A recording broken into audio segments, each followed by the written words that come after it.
It was nearly a year since Amber had teetered on the edge of yellow, deciding to drop a level before she was pushed. The annual payday review had come around again, and everyone, on every strata level, was preparing for the week ahead. The affluence and the influence of the higher strata was within her grasp. She just had to decide what she was prepared to do to get them. Her 4-inch heels click-clacked, tapping out her progress along the polished wooden tiles that reflected the dull light of the corridor. A smell of disinfectant filled the air. She looked down at the source of the click-clacking and smiled. The light grey brogues always seemed to fit so perfectly with this ageless but faintly sterile building. Almost a year ago, she'd chosen to drop to the green strata level. It was a mistake, and she had less than 10,000 minutes to put it right.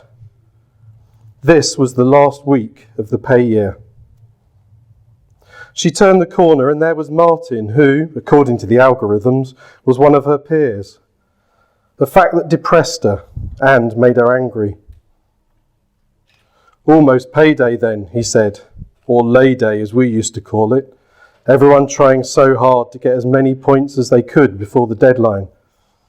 You called it what? How gross, said Amber. She glanced at him, barely concealing her contempt. She turned on her heels, those brave high heels as he'd once called them, and with a flick of her long blonde hair, strode away. She saw his reflection in the glass door. He was staring at her legs. Creep, she thought to herself, and gripped the door handle tight. How on earth had she ever fallen for this bullshit? It made her shudder to think she'd ever enjoyed his attention, his fixation on the office gossips, bitching that her hair was bleached when he thought it was stunning. And why had she believed his exaggerated stories? Stories of being a hacker, of moving with the in-crowd, stories of knowing how to crack the algorithms that determined your strata level. During her first few days in the unit, she'd been entranced by his piercing blue eyes, which were made all the more captivating by his ruddy complexion. When the bubble of attraction burst, those eyes had become tiny slivers of ice, swamped by blotchy skin. Standing there, she found it hard to believe she'd been attracted to this grey-haired man with ridiculously bushy sideburns. He seemed innocent and childlike, rather than wise and edgy as she'd once thought. She pulled the door open and walked through into a glass-walled corridor.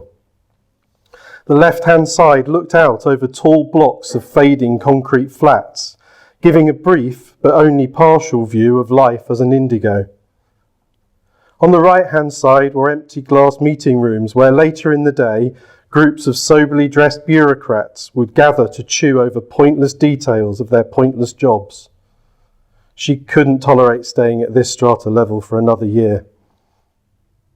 She walked through the communal office, through the depressing row upon row of identical regulation-sized desks. Their neat rows reminded her of a military parade. A line of white carpet tiles, flanked on both sides by shoulder-high grey metal drawers, mapped the designated path through this physical manifestation of the organisational structures. Teams were identified by a sign hanging above their desks. Each desk had a coloured chair to show the occupant's place in the colour-coded strata.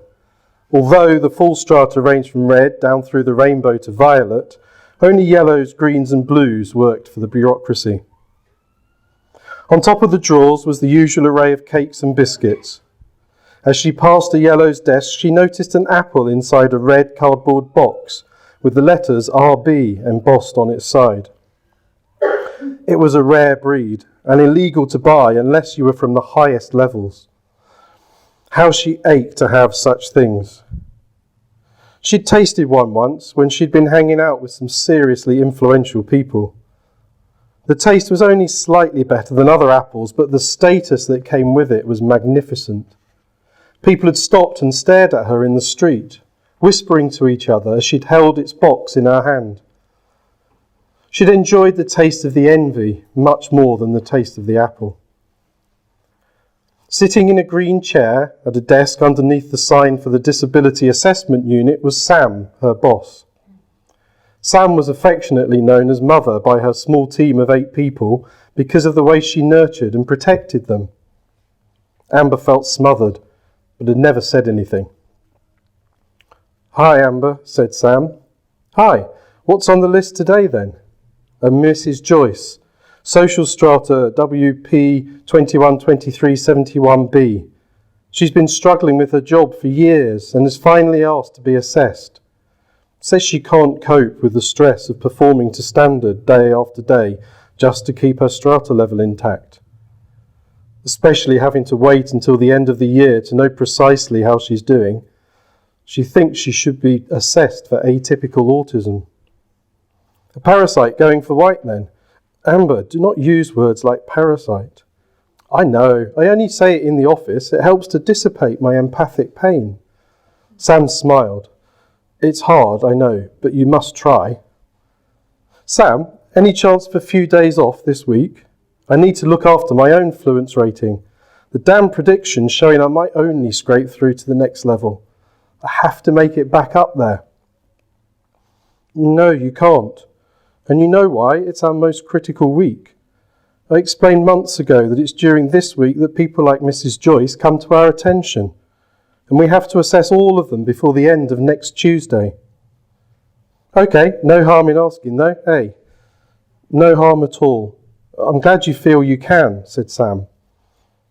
Amber wondered how she, a clever, socially bright, career-driven girl, had ended up with this mumsy, slightly plump woman with such bad-tasting clothes. "Dig the boots," lied Amber. "Thanks," replied Sam, visibly pleased with the compliment. "They're made from vegan leather and they're lovely and warm. Look at this fabulous lining," she said, pulling back the top of the boot to reveal fake fur. "Better get on with the day, I suppose," said Amber. She wasn't in the mood to indulge Sam's enthusiasm. Sam flinched and turned back to her work. Amber sat down and Sam casually glanced over. Sam never seemed to pay much attention to the way others looked, but for some reason, maybe because she wanted Amber's respect, she seemed envious of Amber's style. Blonde hair and hazel eyes were not an easy combination, but she spent time on her nails, her professionally bleached hair and her makeup, and they were perfect. She was different to the rest of the team. She'd been a high flyer since she was 18, had dropped a level last year and wanted to climb the strata ladder again. She knew that her immaculate appearance was only one of the telltale signs of her ambition. Her day would be spent assessing whether people were disabled and unable to take part in the normal everyday social activity that gave them their place in society. The dismantling of the state and the introduction of corp cards as the only method of purchase had created a white strata level of non-workers, and the corporations were obliged to provide for their basic needs. Her job was to keep as many people in work as possible. She assessed people whose friends or employers had declared them physically, mentally, or emotionally disabled. In a few cases, they self-declared. Amber picked up a charter from her desk. The micro-thin sheet of technology would give her access to everything she needed for the day. She placed her thumb on its bottom right-hand corner to identify herself. It recognized her and downloaded all the relevant data and apps for the day's work. "Ready?" said the charter in Sam's voice. Amber found the use of Sam's voice a bit spooky and was well aware that this was the clumsy way in which the bureaucracy attempted to keep its employees conscious of their place in the hierarchy. She put the charter on her desk and spoke into it.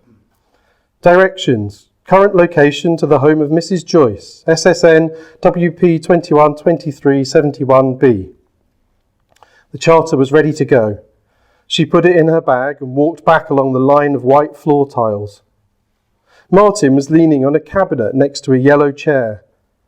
She didn't recognise the female occupant, but anyone with half a sense of social awareness could see that she wasn't comfortable. She was only half listening, giving him an occasional nod while continuing to read from her charter. Martin seemed oblivious. As Amber passed, she overheard him saying, "Jenny, that's the wife, Wants me to throw it all out? Clear out my shed? I'm not sure I want to. A man has to have his shed, doesn't he? This whole spring cleaning lark that the bureaucracy is advocating has got out of hand. Is there anything you can do to stop it? I'll send you an attachment request. Can you keep me up to date? Amber dashed into the ladies to avoid eye contact. She was embarrassed to be in the same unit as him. The door closed quietly behind her. The plush room with its expensive hand towels, proper soap and soft-lighted mirrors was designed to make the office workers feel special. And it worked. She checked her appearance and straightened her blue charcoal suit, pleased with the way it complemented her watermelon pink nails, her hair and her eyes. She applied more lip gloss and then left the hushed atmosphere of the female-only room. A waterfall cascaded down the 9 floors from the top of the building in front of her, creating a mini lake in the centre of the ground floor entrance hall. It was magnificent. The original wood panels of the hall had been left in place and the old cloakrooms had been transformed into high-tech checking in and checking out pods. She joined the small checking out queue. She was green, so she was entitled to travel by communal taxi rather than having to use the hot, sweaty and frequently broken public transport system. Her mind wandered, fantasizing about her future after payday. She'd miss the grandeur of the bureaucracy, but it would be a small price to pay if she could become yellow again. "Charter, please," said the doorman. He collected a charter from each person in the queue and placed them for a few seconds into a dip in his desk before returning them to their owners. She stepped outside and into the cold March morning, handed her charter to the woman in charge, who then guided her to the 4th taxi in the queue. She climbed in to join 3 other people. The taxi's navigation system was already loaded with their combined journeys, had calculated the most efficient route, and would charge the cost of Amber's part of the journey to Sam's unit.